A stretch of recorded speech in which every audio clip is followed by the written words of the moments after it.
Does anybody else with POTS get like imposter syndrome when they talk about POTS as like a disability or having a disability or things like that? Because I certainly do. I made a TikTok earlier today using the word disabled, and I feel weird about it, but I shouldn't, and I want to talk about it. The actual definition of disability is a physical or mental condition that limits your movement, senses, or activities.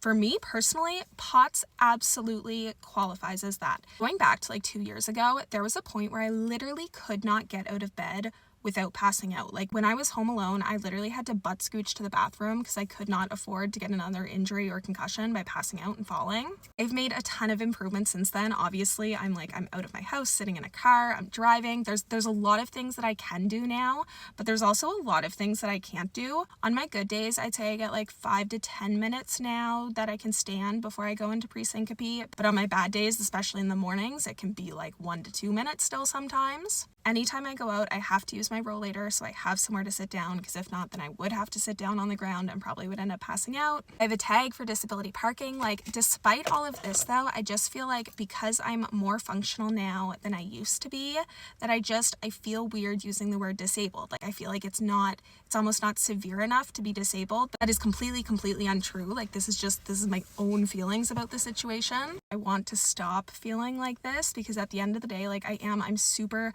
limited in what I can do, therefore I am disabled. I feel almost like invalid saying that because it's like I'm not handicapped and I'm not bedridden, and so it feels like it's too like severe of a word, but it's not. So I'm gonna try and get better about this. Let me know if anybody else feels this way.